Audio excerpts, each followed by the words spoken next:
welcome to this interactive panel session on AI ethics, organized by CWI and Amsterdam Data Science. The purposes of this panel, while we're organizing, we thought to increase the awareness around ethical thinking for artificial intelligence, as well as preventing the perception that ethical thinking puts barriers in front of AI innovations. So we have a very invigorating agenda for you, and I would like to open with a Chinese proverb, or a quote from Confucius actually. Tell me, I'll forget, show me, I'll remember, involve me, I'll understand. And with that, I will actually start with the introduction. So we have Virginia Dignum here. She's a full professor at the University of Umeå, Sweden, where she's leading the Social and Ethical Artificial Intelligence group. She's also associated with the Faculty of Technology, Policy and Management at Delft University of Technology. Her research focuses on value-sensitive design of intelligent systems, in particular on the ethical and societal impact of AI. She's a fellow of the European Artificial Intelligence Association, known as EURI, a member of the European Commission High-Level Expert Group on Artificial Intelligence, and of the Executive Committee of the IEEE Initiative on Ethics of Autonomous Systems.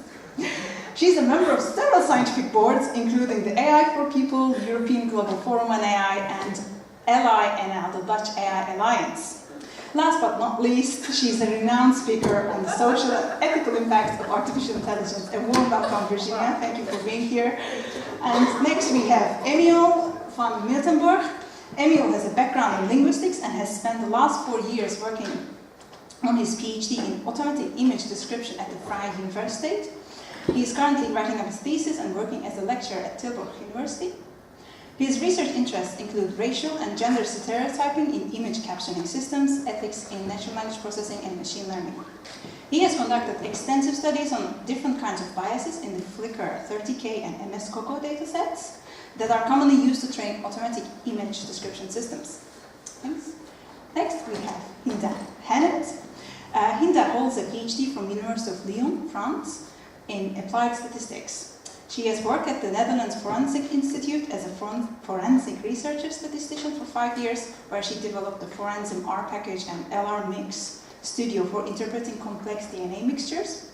She then moved to Ahold Delhaize, where she is a principal data scientist supporting data science projects pertaining to the analysis of human resources data. Since 2019, she is a specially appointed professor of data science at the University of Amsterdam, and her research focuses on fair and transparent machine learning. Being here. And next up we have David Graus. David has a background in media studies and holds a PhD in information retrieval from ILPS, Information and Language Processing Systems, at the University of Amsterdam. His research interests include news personalization and smart journalism.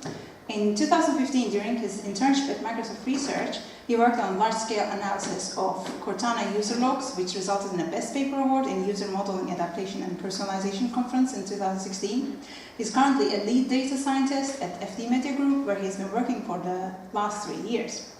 He's also known for his involvement in public debate and public speaking, along with his ownership of responsibility as a computer scientist, to explain about his work and area of expertise. Thank you for being here at the panel today. So, I'd like to start with our panelists' position statements that they will be giving. So we start with Virginia. Okay. Hi. Thank you for inviting me. So indeed, like you can read in my back, what I would like to start with is by something which for none of us in this room is a surprise, but for many people outside this room seems to be a surprise. AI is not a force of nature. It's not something which happens to us, over which we only can try to limit its effects. It is a tool, it is a technology that we develop, and that it's up to us to decide how are we developing this technology, what type of values are we including, how we are considering human rights, and so on. So it is, we are responsible for AI, and that is what we should be aware of in our role as researchers and developers in AI.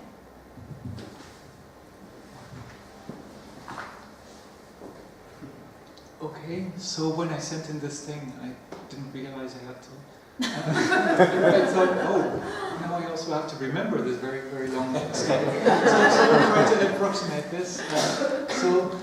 Basically what I've tried to say here is that in my research I've seen that many people try to get this very good performance on different kinds of data sets, but at the same time we always need to remember that we're aiming to solve a task, and the data set in itself and getting a good performance and predicting whatever labels or image descriptions in my case you want to predict, that is not the task. We should and developing working on these AI problems we'll always need to realize we need to keep this task in mind, so not just try and predict labels, but really think about what is it that we want our system to do. And in that you also need to take the users, end users into account, and not blindly just follow what is already there, or if you happen to have a labeled data set, think about, okay, if I end up being very successful at predicting these labels, am I actually solving the right task now for the users? Am I now doing something useful? That's always something to keep in mind. Okay, great. So, let me also remember my statement. Right? Okay, pipelines and automated systems. So I think what I'm trying to convey here today is that when you talk about fairness, when you talk about transparency, when you talk about explainable AI, you can't just look at an algorithm or a trained model and what it does and what kind of predictions it makes and what those predictions mean to the people they are affecting. You also have to look at the whole pipeline. That often means that you have to look at how data is collected, who's labeling the data, are you employing people on the other side of the world to label your data? What is the cost, the environmental cost of your whole pipeline? What is the human cost of your pipeline? And also, do you actually care how the model is being deployed? Do you care what's going to happen to it in a few years? Working for a company, I know that things tend to stick around. So whatever you do now, it's going to become someone's truth in a few years. So I guess if you really want to make an impact and influence the way we do transparent AI, you really need to look at the whole pipeline, even if some parts of it aren't as, let's say, super exciting as other parts, I guess. All right, thanks, and thank you for your introduction, guys. So I think I'm here today with a kind of the pragmatic practitioner's hat, and my statement is of a length. It's also quite pragmatic. So I'm here. My involvement with ethical AI comes from a recent project where we're working with recommender systems. So we're working with news personalization, and actually looking at building this system, we realized that we're collecting a lot of data, and we're building machine learning models with this data. And being transparent about that came from the idea of adding value both to the users and our organization, and not necessarily as a requirement for complying to rules, but we saw it as an opportunity, which I hope I'll get to speak more about throughout this session. So it's kind of pragmatic. Like you can productize ethical AI, you can use it to engage people and not consider it something we have to comply with.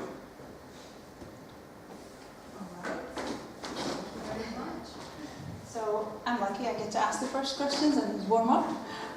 So I would like to start with you, Virginia. You are one of the 52 experts appointed by the EU Commission on the high-level expert group on artificial intelligence. So the aim of this group is to present guidelines and recommendations on AI strategy. Could you perhaps in a very nutshell, tell us your views on the highlights of ethics guidelines for trustworthy AI? For example, which facets of ethics are being prioritized in this kind of reports and why? Indeed, it is a very interesting process. We are 52 experts, of which all of us are experts in something else. Only few of us are experts on AI.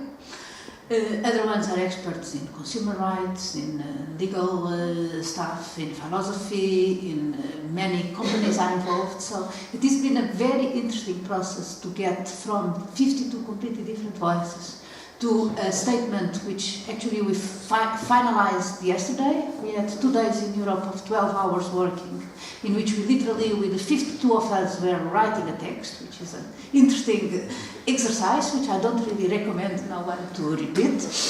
But so what, I suppose many of you have seen the draft which we launched in December. What are the main issues here is actually the European principles of democracy, of human autonomy, of solidarity, of inclusion, of and the third one, which is not really a human right in the European rights, is the issue of explainability, of explicability. And that's an issue that many of you and many of us are feeling at the moment. Of course, deep learning algorithms and many of the algorithms that we are using now are extremely efficient in many, many cases, are also extremely difficult to understand to give a clear understanding why a certain result is achieved. And the question which I often pose to my students and to other ones is exactly to realize that we have the choice. Imagine that you are developing a system for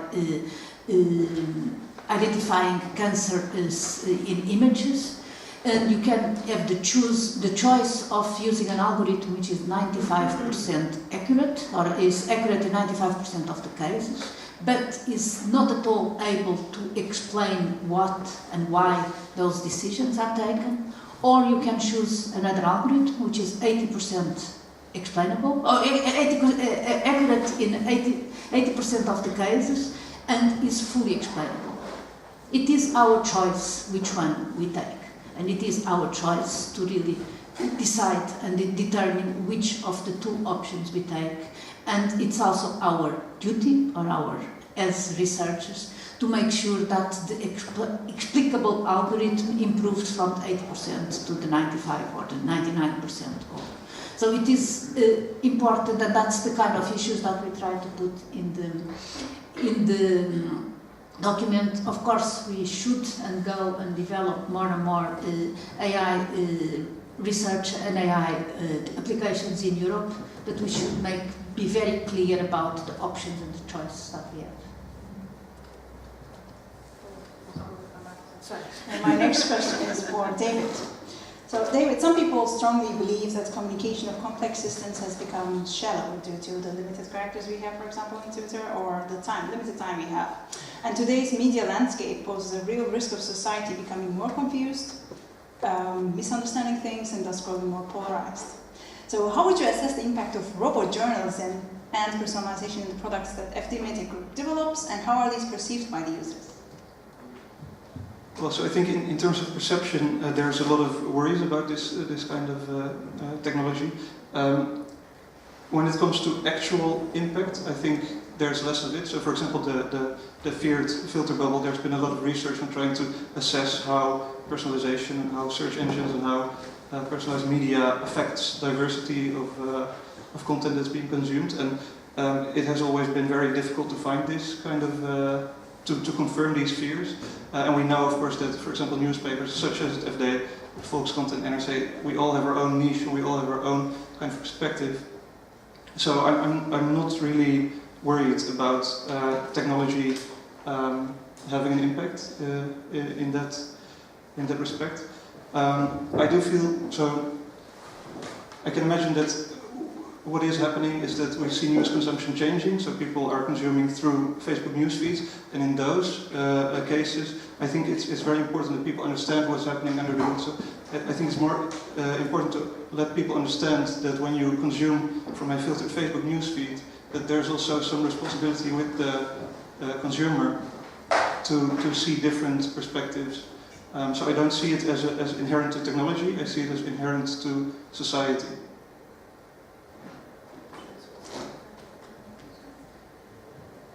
Next up, I have a question for Hinda. So you've been specially appointed as a professor at the University of Amsterdam to focus on developing methods for responsible data science. You mentioned we have to face challenges at each step of the whole pipeline. So if you look at each step, stage for building ethics, then what kind of measures can we take for these steps and develop those measures? Which fields should we as computer scientists become more familiar with? All right, thank you.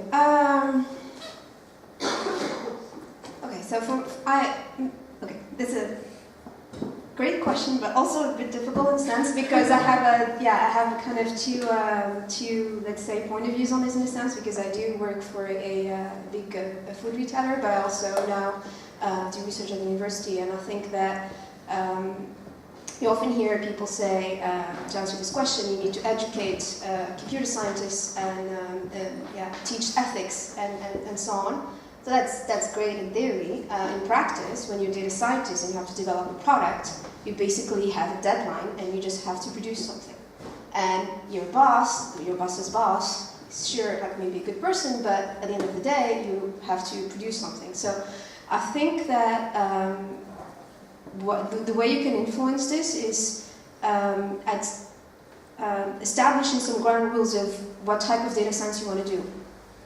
And I think it's particularly interesting for companies to seize that space because you can actually impact the way everyone else is doing it, right? So what I think is useful is to be aware of the challenges that people who develop products are facing and how is that compatible with having maybe a more ethical approach with all the constraints that these people are facing. And I think this is how you're actually going to change things and impact them. So if you talk about fairness, what does it mean for a product in a food, for a food retailer?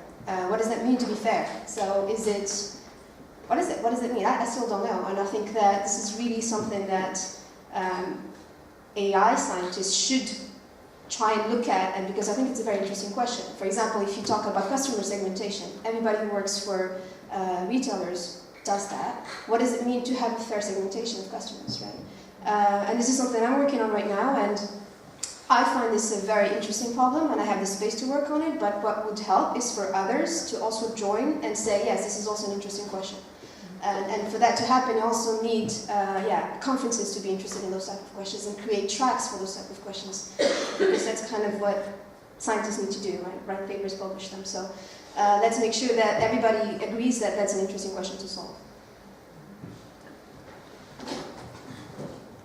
And Emiel, your work is at the intersection of computer vision and natural language processing, which are two very big fields. And you mentioned that many data sets are flawed when it comes to using them as the gold standard that the systems aspire to. So another thing you also mentioned is that it's impossible to remove bias from natural language data.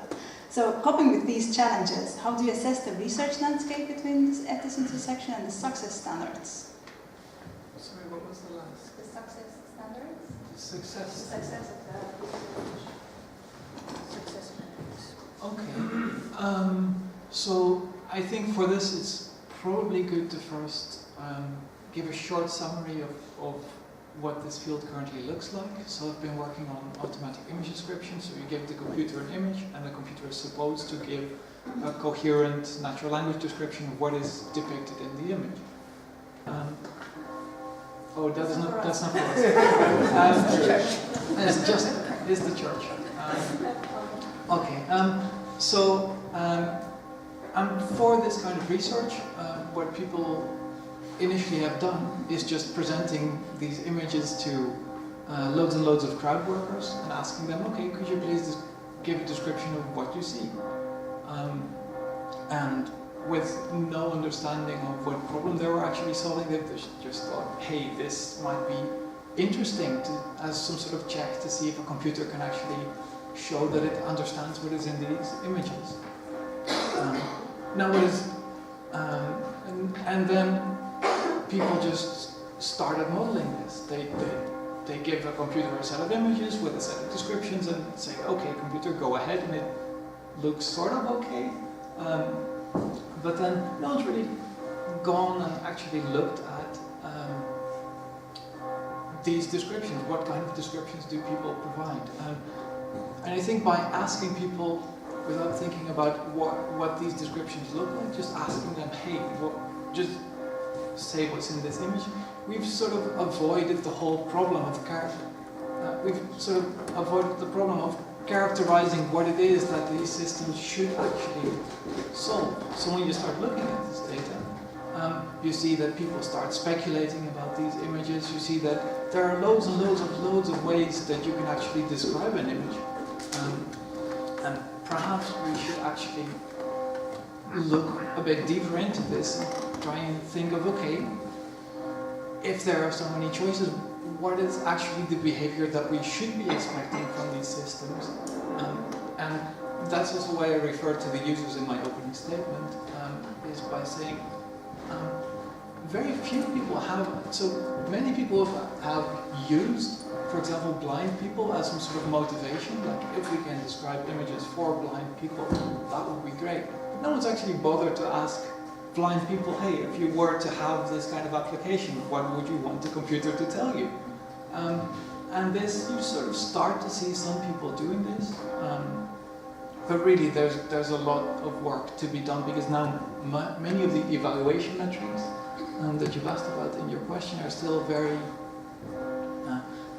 shallow. If it sort of looks like human language output, then we're okay. But I think we should really ask the users, like, what should be in these descriptions. We should look at the data and try to characterize all the different kinds of properties that a description can have, and decide, okay, what are the properties that we think these descriptions should have? Which ones are okay, which ones are not okay, which ones are actually feasible to predict on the basis of images alone, and which properties of these descriptions might actually lead to the system generalizing, because there's also descriptions saying, well, this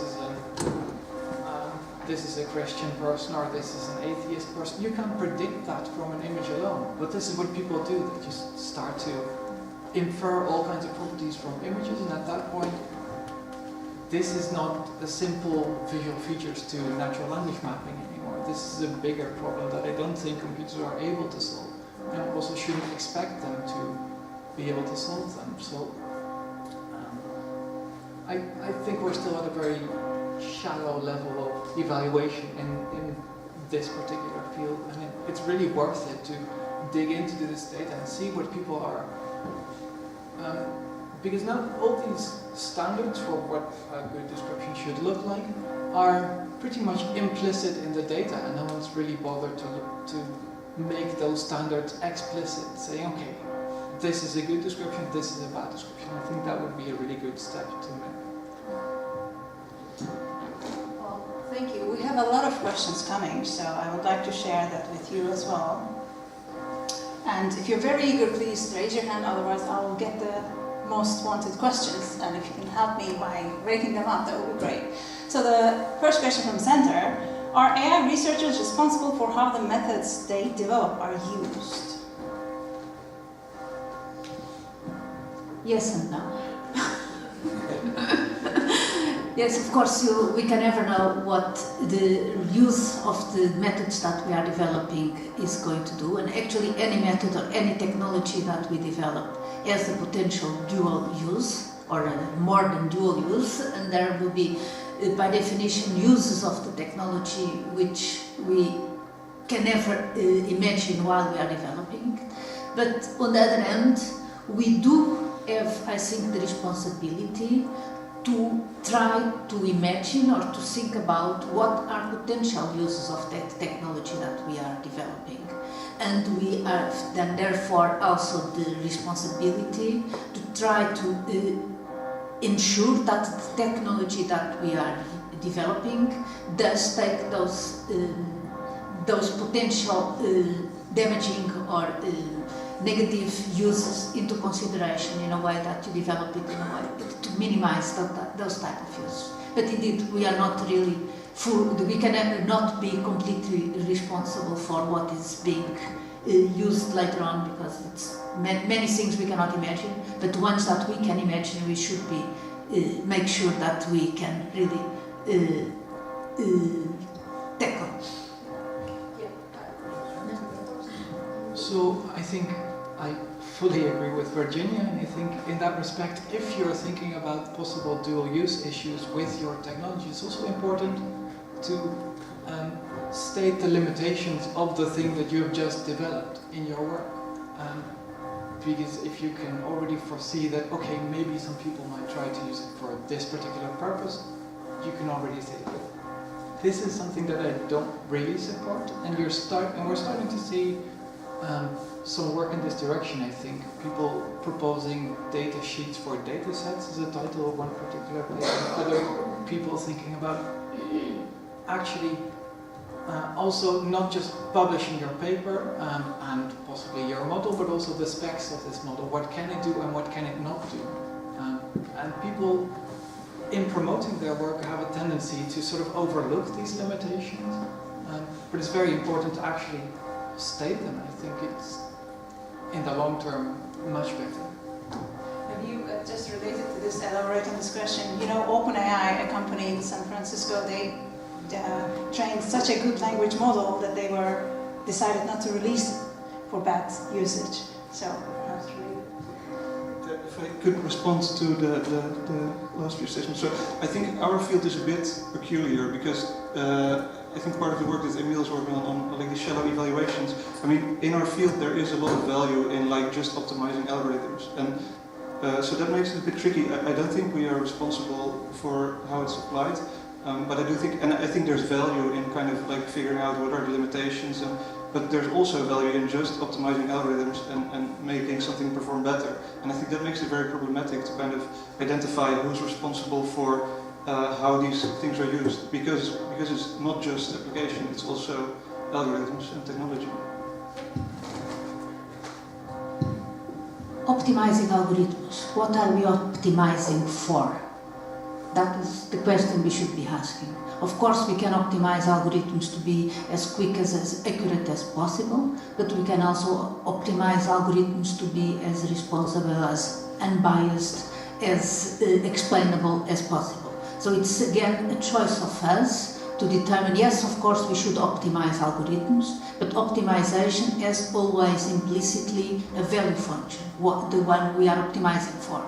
And it's then up to us to decide what are we optimizing for.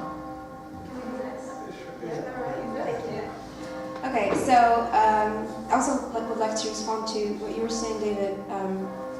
I think we are responsible, but I think that it might be difficult to actually do something about it in practice, particularly if you're optimizing an algorithm. It's great to be able to be aware of how it could be used for harm, but in practice, you're a PhD student or you're a postdoc. You just don't have the resources to do it. So it doesn't mean that the people who optimize are also the people who should care about it. I think that collectively we can do something about it. And it's just the reality of the field. And there's also, I think, an important kind of livelihood component there, because when you go to a conference like ICML, for example, you see hundreds and hundreds of people who kind of more or less do the same thing. And it's important for the field, it's important to advance knowledge, but it's also the reality of how academia works. And unless we change that, people are going to keep producing papers, or optimized papers. And from, let's say, the industry side, there is value in that optimization because it produces maybe things that are more efficient for the user or customer interaction. There's also value in maybe generating more revenue. So I think it's great to talk about ethics, but I always try and do it in thinking about like the real world. The real people are actually doing these things, and they're usually young scientists. So what are we doing as a community to try and change that from that perspective? So I do think I agree with everyone here, but I would still like to stress that there's, I mean, to answer Virginia's question, like we can choose, and I'm saying we should choose both. I mean, we should work on optimizing an abstract F1 metric that we don't fully understand what are the implications in the data. Because there's value in that, there's a different type of value than understanding what the task is, understanding all these constraints. Yeah, so I'm saying, like the OpenAI example, I think is a great example. So how did we get from predicting words to something that is a threat to society, right? I think that the task of predicting words, and I don't believe there's a threat in society there. But, yeah, well, I don't know. So, I mean, this task in itself is quote-unquote harmless, I think, and has value to be published about and to be worked with. So, yeah, I mean, so I don't really believe in this. I don't really believe in the worries about generating text. I mean, we can generate text ourselves as well without computers, and we can fake quotes. I mean, the whole deepfake thing, there was a lot of interest in detecting fake videos. Well, faking text has been possible since we have been able to write. Just much better, right? Just one. Yeah, the last one. So indeed, the short one. Indeed, I'm not worried about fake news generated by AI. I'm worried about fake news that people generate. With or without AI, it doesn't matter. But the point of the optimization, again, that's exactly the role of ethics. Ethics is not about being the do-good or the goody-goody person around. Ethics is exactly the way that we have to balance between the different values and the different principles that we want. So of course there is value in optimizing the efficiency of an algorithm, but we have to balance the value of optimizing the efficiency of the algorithm with the value of the discrimination or the bias or the explanation that same algorithm have. And I'm not the one who's going to tell any of you this is the way that you balance these two things. No, what's important, and that's what's part of education, is that we and our students are aware that we have this choice to make and that we have to balance the different types of values, the economic, the efficiency, the bias, the explanation, all in different ways, in different choices that we make ourselves, and also in different choices depending on the type of domain we are working for. That's a very fruitful discussion. I'm sure it's continuing. I would like to move on with the next question from Liwe, to David actually. How do I take responsibility for my personalized, biased news feed? Now, if I could interpret this question to my own benefit, I would say that we are actually working on a project that aims to do exactly this. So I think there's a lot of kind of scare and worry around personalized newsfeeds. What we're trying to do is so actually while building this recommender system, we figured out, hey, we're collecting a lot of data, and this data is meaningful not only for our recommendations, so figuring out which articles are interesting for which user, but also for understanding yourself, your own reading behavior, and your own biases, and maybe your own blind spots. So what we're working on now is to kind of take that data and give it back in a way to the user that is both good for the user, because we aim to increase user engagement, but also good for our organization, because it allows us to express some of our core values. So one of the values of our newspaper is that we want to be objective, we want to be broad, and those are things you can employ in a product. So what we're working on is actually a product that aims to show reading behavior and summarize it in such a way that allows users to reach certain goals. So we want readers, for example, to start reading more broadly, or to start reading topics that normally they don't read about. So that's a way where you can use technology actually to make people aware and make people responsible for their own reading behavior. But I'm not sure if that's the right interpretation of the question, but it served me well, so... I asked a question. So maybe I can give some context. I really appreciate that you're spearheading an initiative. I really appreciate that there's an initiative to make other people aware of where their recommendations come from. But my question is more practical in the here and now without your recommendation system. If I get it from a recommender that doesn't necessarily use it, if I get news recommendations from some social media site like Facebook, where I've apparently clicked a lot of links that have now pushed my recommendations into a very specific corner of the political spectrum, and very particular eating habits. Now, I'm in computer science, so I know that these things are happening. Many people are not. But even for me, how can I personally make sure that I know that I'm being pushed there? And what steps can I take to correct for being fed these kinds of news stories?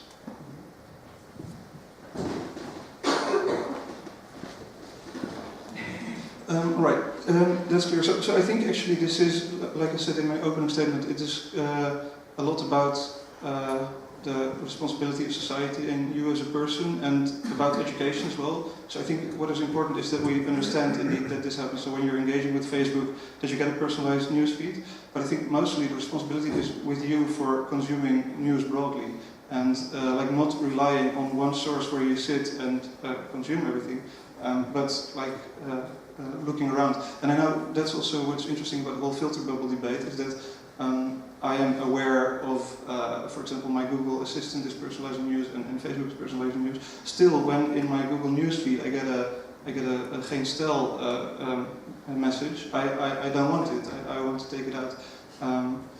But I think it's not on technology side. It's like a dialogue between the user and technology. So no one stops you from going to another website and consuming news somewhere else.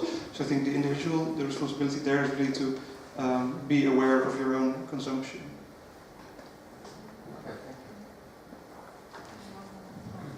We move on to the next popular question from Anna. How can we assure that the bias in society is not represented in the data used to train models AI? How can we build unbiased models from biased data? To the first question, we can't. It's an inherent property of the data that it is biased. What we can change is whether we act upon this bias or not.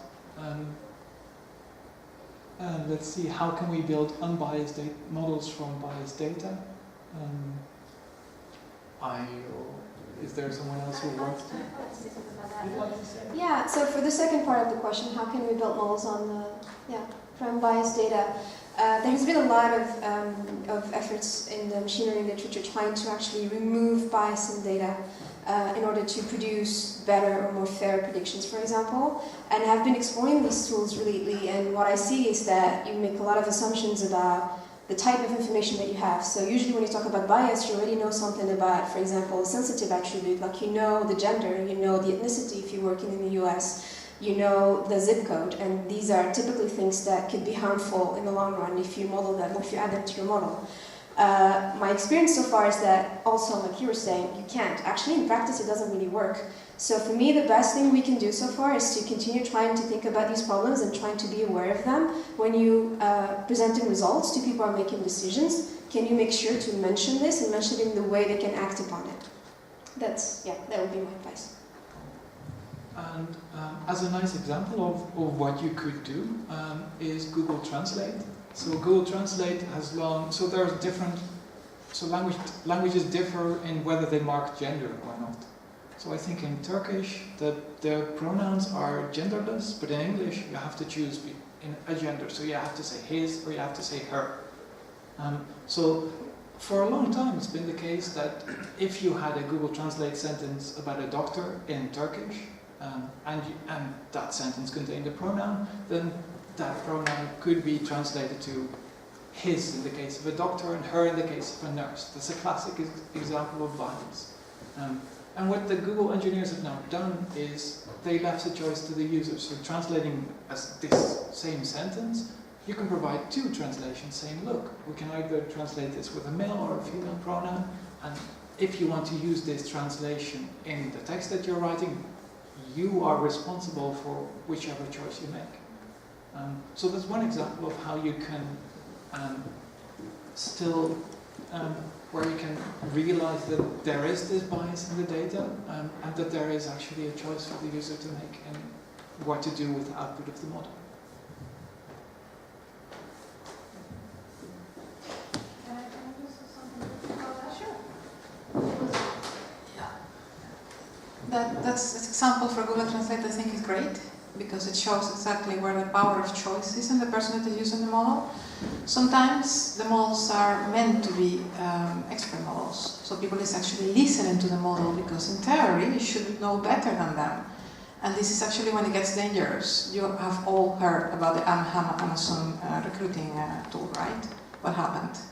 And this is a perfect example when you say, okay, I hear you, people should use their own criteria, but if they are also biased, and we're supposed to have an expert system that is actually assisting us in having better decisions, there's a bit of a loop, right? Because expert system is also biased, and then you're biased, and then you don't correct the bias.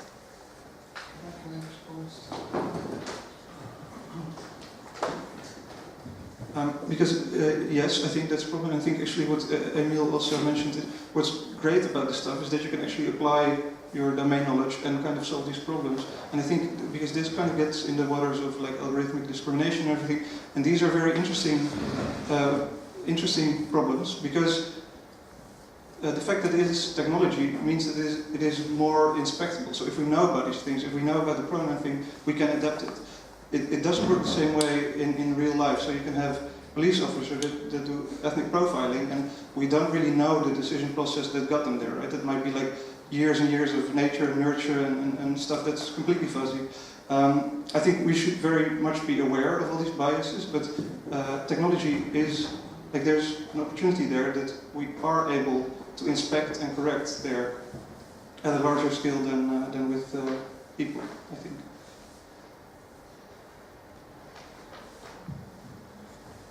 Okay, there are lots of questions, but I also would like to maybe perhaps change the perspective a bit. So for example, one question is, nowadays big companies are often at the forefront of AI research due to access to better hardware and more data. Should universities take the lead again?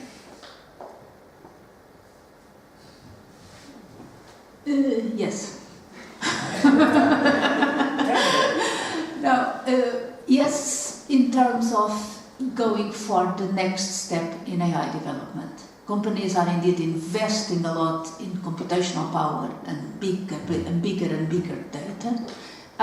Personally, I think there is a limit on how far we can go along that road.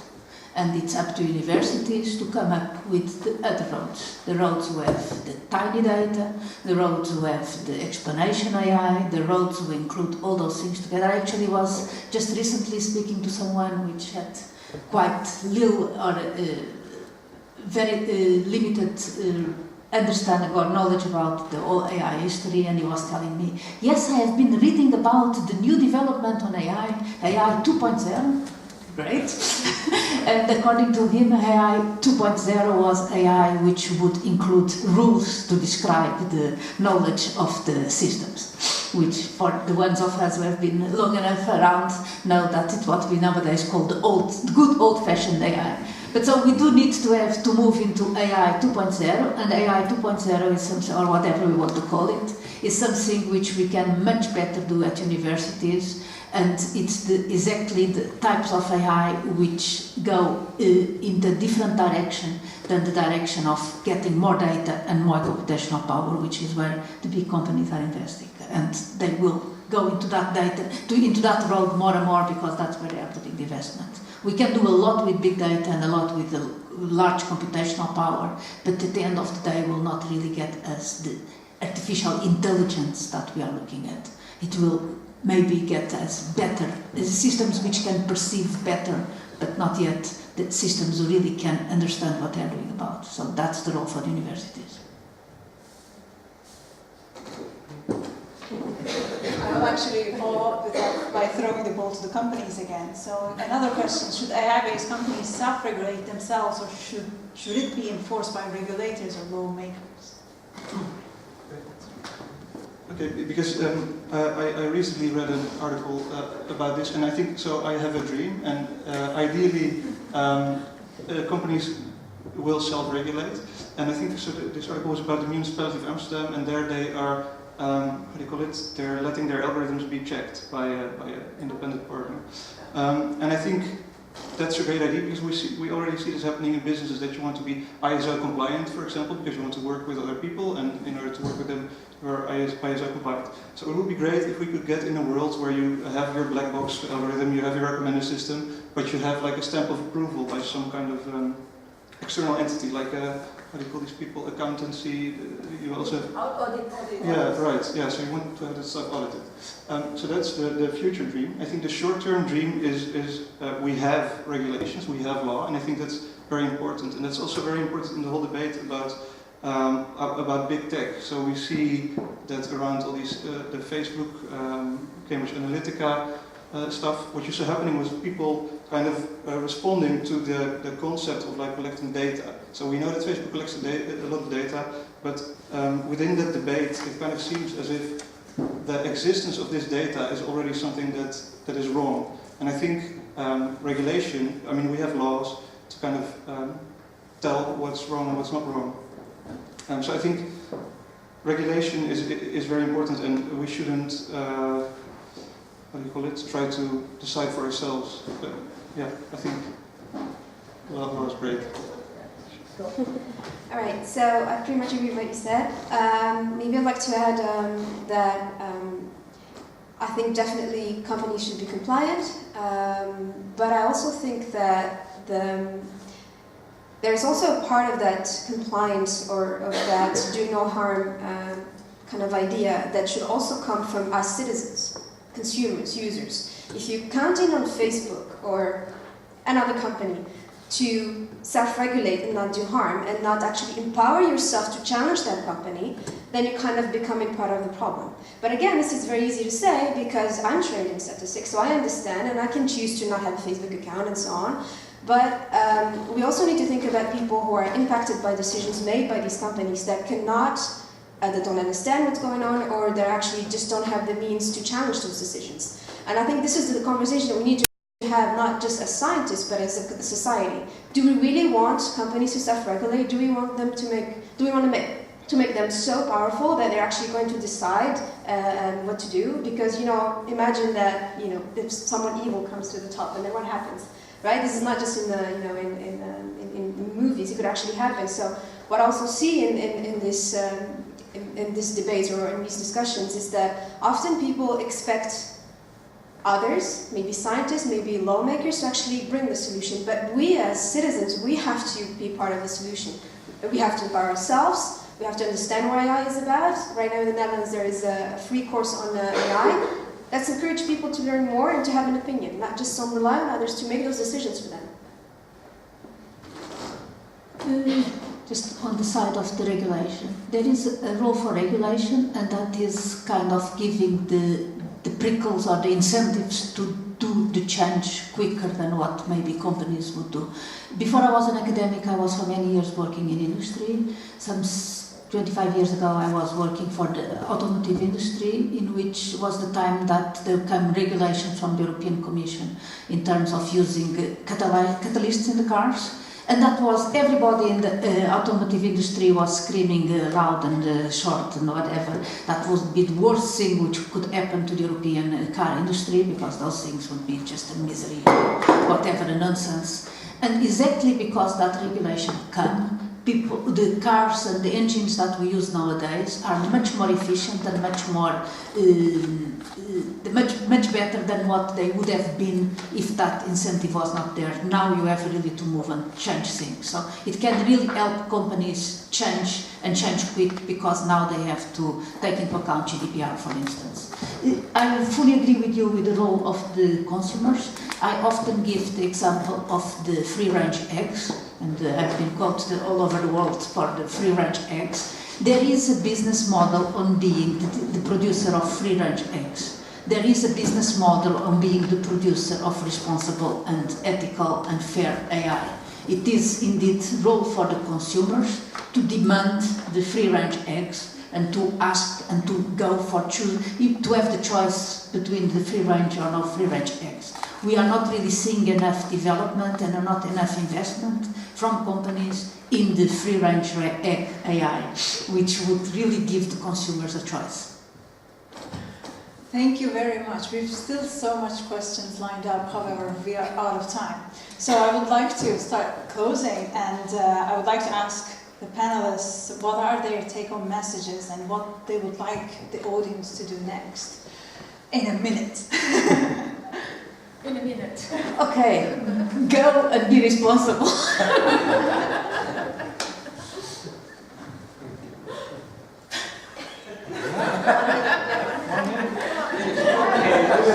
We can take 30 seconds to think. Yes. Let's take a couple of seconds to think. I would say empower yourself. No one else is going to do that for you. go out there, learn, challenge your taxpayer, challenge people at the university as well, challenge companies, challenge everybody, and people owe you answers because they're basically making money out of your data, so go out there and empower yourself. Yeah, I would fully agree with that. So I think being aware and educate yourself, that's going to be a very important step. And then you can demand your free-range eggs.